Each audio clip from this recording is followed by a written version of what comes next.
Hey ladies, it's your good girlfriend Sara'Nita, and welcome to my channel. I hope you've checked out my podcast. It is called Queening Ain't Easy. I know I'm looking a little baggy in the eyes, a little wound up, and it's because I am. Look, I got makeup on my t-shirt and everything. And I vow to never come on here like this. But I'm just keeping it real. I'm probably going to do a part of this for the podcast as well on this subject. I literally just walked out of my room after crying and was like, I think I should make a video for this. So I was watching this show on Netflix. Y'all, I didn't even get through the first 3 minutes of the documentary. It's called Daughters, and it's a documentary about young girls whose dads are locked up in jail. And they have a daddy daughters dance at the jail. And there's so many things I could say about this. It's so many things, like the importance of dads, the importance of that relationship, how important it is, and it really is. And I won't get too much into my personal life in this space right now. And when I say in this space, I mean at this time right now in my life. But I will, because I feel like for my daughters, it's not my place to tell their story. But for me, I can tell mine's. I was about to start with talking about the relationship between a dad and a daughter.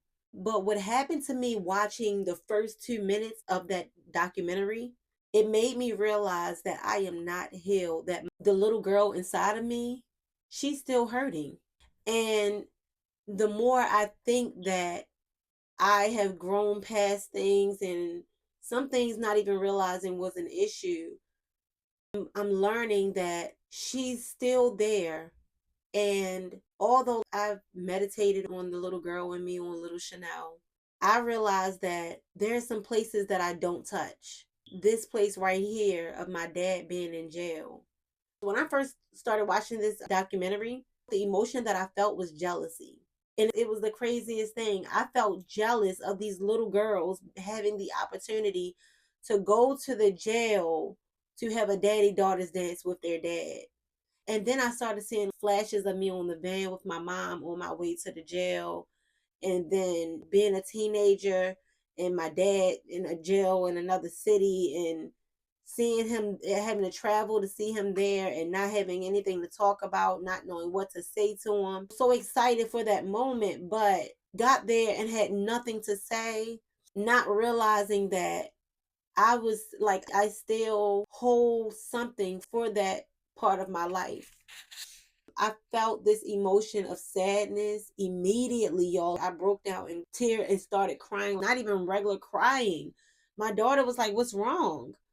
In the past few years, I started to realize where I am, and I am not healed. And I realized that a lot of my childhood and situations with my parents, more so my dad for sure, because he's no longer with us, I'm still doing a lot of healing. Our relationship was rocky, but more so just not having certain experiences that I wanted to have with him. And I am saying all of this to say you have to spend time with the little girl in you, because if you don't, all of these things start to come up, and it's human and it's natural, it's going to happen. But at the same time, with it being natural and with it being human, we have to be willing to say, let me unfold this. Let me take this apart. Let me unfold this. Let me dig a little deeper in here and see what she needs. Love on the little girl in you. For some reason, even after I cried, there was some healing there for me. I can't tell you why. I can't.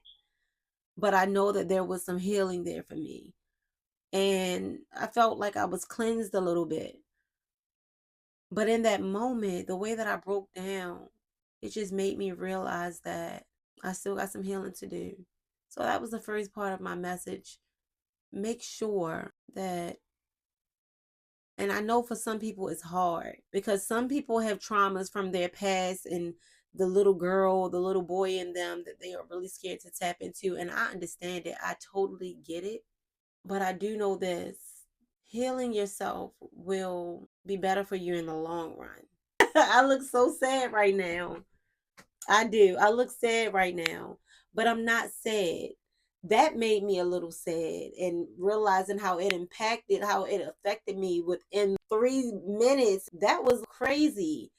But all in all, I am happy that I tapped into that little girl in me for a second, for her to say, Chanel, we're still not okay. We still have some work to do.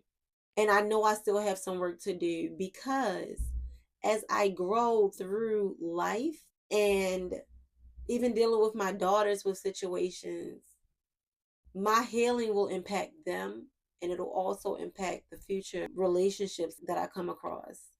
It also impacts my relationship with myself, and more than anything else, how I see myself, how I look at myself. One of the first monologues that the lady spoke in this documentary in Daughters, it's on Netflix. You guys can check it out. She said, oh goodness, she said the relationship with your dad will impact your relationships and who you are going to become in your future. I believe that wholeheartedly. I do. And it doesn't mean that you're going to become a bad person, but you will have something in you that will bring, let me see, how would I put this? It will bring out another side of you that you may have not known was impacted through your relationship with your parent, your dad, your mom, whomever. The last part of this message is, whether you're a mom or a dad or a daughter, that relationship matters. That, I don't know who I'm talking to. I don't know what you may be going through in your life, but I will say that that relationship matters, because as time go on, as your life moves forward, you're going to feel it one way or another. It doesn't matter how strong you are. You may not have been wrong, but the relationship that you have with that parent is going to show up, and it does make a difference. So whoever this is for, I am praying that you are able to heal that relationship. Whatever's supposed to come out of it does come out of it. I honestly wish that I had the opportunity to heal my relationship with my father. Because although when he passed away, we weren't in a space of argument and resentment and things like that, which it was some resentment. It was. After he passed away, I had a whole lot of stuff up in there, and I'm still getting over stuff, for real. And if I could have the opportunity to fix it with him, I would take it 100%. If I could have the opportunity to just say that this is how you made me feel, and I'm sorry for how I made you feel, I would take it 100%. So I don't know who that is for, but work on your inner child, work on your inner little girl. She's still there. She loves you, but she wants to make sure that she wants to know that you love her too. Nurture her, love on her, hug on her, meditate and meet her where she is, and spend time with her. Get to know the things that she needs you to know now as an adult. Talk to her. She's listening, and make sure you let her know how much you care and you're not neglecting her for this adult that you've become. So that's my message for tonight. Quick, easy. I just wanted to let you guys know about my experience. Make sure right now, make sure that you like and you subscribe to my YouTube channel. Make sure that you are checking out my podcast, Queenin' Ain't Easy. What do they call it? I'm about to say refurbished, but it's my newer podcast. It's the spinoff of The Queen's Corner. So check it out. I'm sure that you'll love it, and just keep listening. So many great things are coming. This is probably going to come out before the new episodes of Queen and Ain't Easy, but just make sure that you go on to any of your favorite podcast platforms and like and subscribe to it, so that when they do start flowing out, you are able to get it. Check out my Instagram page, Queen and Ain't Easy podcast, and Chanel Sara'Nita. I love you guys very much. So many amazing things to come, and just stay tuned. Take care of yourself, girl. Bye.